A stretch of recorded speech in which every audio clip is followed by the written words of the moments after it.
Okay, so in the previous talk, I ran through a derivation of Bloch's theorem, and this told us that when we have a periodic potential, like we would in the crystal, that the solutions to the Schrödinger equation can be expressed in terms of this Bloch state, where we have a real part that shares the symmetry of the crystal, but also we have this complex exponential that gives the wave function a bit more freedom. And in particular, it contains this arbitrary vector k, the k-space vector. So I wanted to say a little bit more about that. So an important point to get here is that this complex exponent is actually a periodic function as well. So we've got to be a little bit careful what we mean by that. It's not, it doesn't share the periodicity of the crystal. It's not going to remain the same when we add lattice vectors to it, but it is still a periodic function. I always find it easier to understand complex exponentials if I convert them into sines and cosines. So there's this expression here, 14, this well-known result that describes a complex exponential in cos and sines. And from that, you could see that actually this complex exponential is going to repeat every 2 pi in terms of if we're just thinking of a 1D set of functions. So in fact, this complex exponent has quite limited values. Although the vector k could be any arbitrary, it could be any number, we're actually going to keep on cycling back around to the same solutions.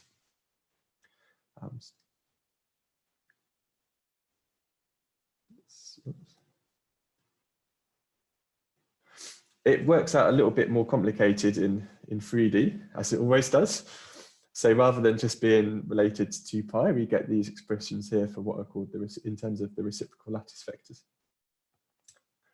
So this is quite similar to the real space lattice, but you're going to find that when I add one of these, any linear combination of these reciprocal lattice vectors to this k vector, it's going to leave my situation unchanged. So before I said this periodicity was unrelated to the crystal structure, but it sneaks back in that the exact value of these reciprocal lattice vectors that causes it to repeat is in itself going to actually depend on the periodicity of the real space structure in terms of these real lattice vectors A, B, and C. So these expressions are a bit nasty, but the really important thing to see is that the area of this unique K space is actually dependent on the reciprocal size of the normal lattice. So as I make my normal cell vectors A, B, and C bigger, then it's actually going to make this reciprocal lattice, or this unique part of this reciprocal space, even smaller and smaller. So I think it's easier to understand what consequences Bloch theorem has if we just consider some simple examples. And there are 2 extreme limits we can think about with the Schrödinger equation. This is generally true. We can think about situations where this first kinetic energy term of the Hamiltonian is the most important. And we can think about other situations where this potential energy term is more important.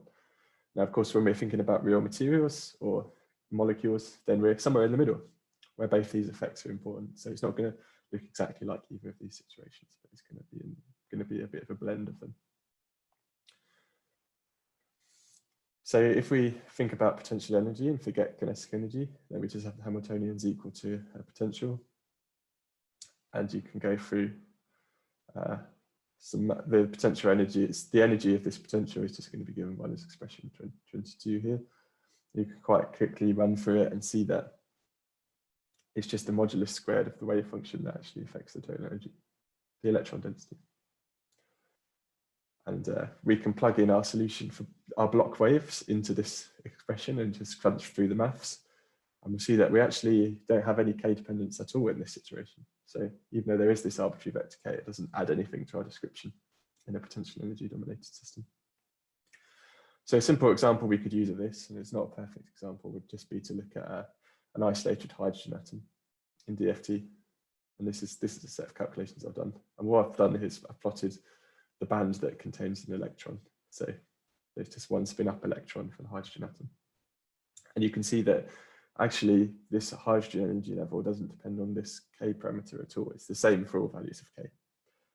And this is exactly what we get normally in atomic physics. So although we could simulate these hydrogen atoms under periodic boundary conditions, as long as the hydrogen atoms are well separated from each other, as they have been in this example calculation, we're just going to recover the atomic physics we already know, where rather than band structure, we just have energy levels.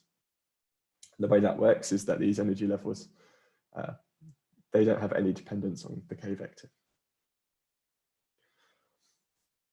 Equally, we could think about the alternative situation where kinetic energy is dominant, and we can just neglect the potential energy. So that's what I'm going to do next.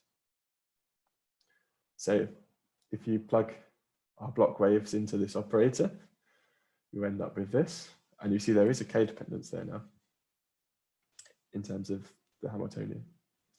And if we plug this into an energy expression and evaluate the total energy, we'll end up with this expression here, h bar squared 2m times the K vector plus any combination of reciprocal lattice vectors all squared.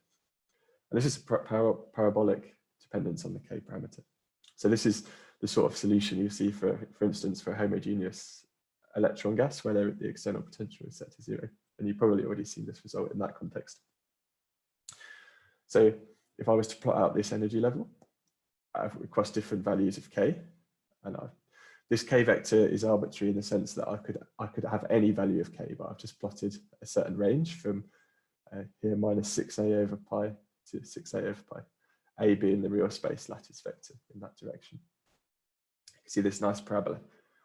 But that's not the whole story, because we actually have one of these parabolas at every single reciprocal lattice point, which leads to this slightly more complicated picture where we can see lots of different available energies, lots of band crossings, a lot more complicated situation. But a lot of the information in this diagram I'm showing you is redundant because it's the same, it's just the same pattern repeated over and over. So what's normally done is people just take a certain central region of this K space, this K vector, and just use that. This is called a reduced zone scheme. So this little slice of the entire infinite reciprocal space actually contains all the unique band structure that we're going to get. So it's normally when people plot band structure, this is what you will see. You will see just some sort of representation of the bands within this what's called the first Brion zone, because although bands exist outside of that, they're exact duplicates of the ones that we have in this central K space. And you know, this, I'll compare to a real example of something that does actually exist, unlike our two toy examples. This is the band structure of magnesium oxide. This is a picture of the reciprocal space. So in that 1D example I just ran you through, the reciprocal space was just going to have just a slice of K values on one axis. But whenever we do real materials, it's always going to be a 3D reciprocal space that we have, and the shape is going to be more complicated. But in those slides I skipped over earlier, it says there's a relationship between the size of the real space cell and the reciprocal spell. So this is some weird shape. I think it's a truncated decahedron, but don't quote me on that because that could be wrong.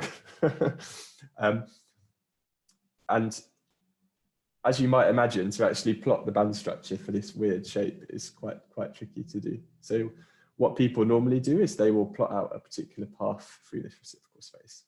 So rather than looking at the whole space, we'll just look at a pathway through it. And I've highlighted in red here one of these paths that starts at this L point, goes to this gamma point, and then goes to X, and then goes to W.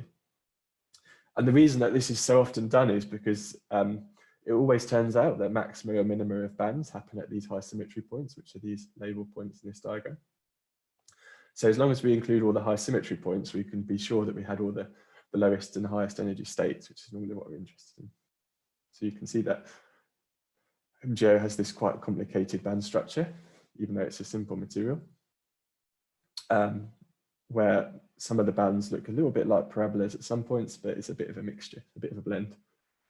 And again, rather than sometimes look at all these lines, which to be honest, are often quite hard to look at and understand what it means, we often just in fact look at a density of states, which is what's shown on the right here, where we just look at how many states are available across all the K values in our reduced representation in terms of this first Brion zone. And then this is easier information to absorb and understand. So this dotted line here is the Fermi level in my magnesium oxide. And what I see is I have some bands below the Fermi level that are filled with electrons completely, but then I also have some higher bands that at 0 Kelvin will be completely empty. And that there's a kind of energy gap here between occupied and deoccupied states. So what we end up with these energy regions that are shown in green that are called forbidden regions or band gaps, where it's not possible to have an electron with that energy because there's no possible K vector to have an electron with that energy. And the most important parameter in terms of predicting how the material will act is the band gap, the smallest amount of energy that's needed to go from a completely full band to a completely empty band. And that band parameter will tell us a lot about the material. In fact, it will tell us whether it's a metal or semiconductor or an insulator, according to this sort of schematic we have here. And you can produce this kind of schematic diagram, which you'll see a lot, but it's a slightly simpler way of visualizing it. But in the real materials, there's always going to be a different amount of weight attached to these bands. And we can actually extract a bit more information from these kind of band structures, because it turns out that the curvature of these bands in real materials is related to how easily charge can flow through them, be that electrons or holes. So the parabolas look much sharper in real materials than they would in this homogeneous electron gas. And what that actually means in practice is that electrons can flow through these bands even more easily than they could through empty space. So it means that we can have metallic bands that are very conductive of electrons, for instance. And I've got some example effective masses for germanium, silicon, and gallium arsenide, 3 very common semiconductor materials. And you can see that oftentimes it's a lot easier to move these charges around in these materials than it would be if they were just in empty space. Another important thing to look at is where this, in K space, where this crossing from the valence band to the conduction band happens, because that also affects the interaction of the material with light. If something's a direct band gap material, where you can go straight from one particular K point from the valence band minimum to the conduction band maximum, then that's a direct band gap material. But if these maximum and minimum happen at different K points, that's a different situation. So in order to excite an electron from here to here, you just need to absorb a photon. But if you have an indirect band gap, then there needs to be some sort of process that exchanges momentum, probably involving a phonon.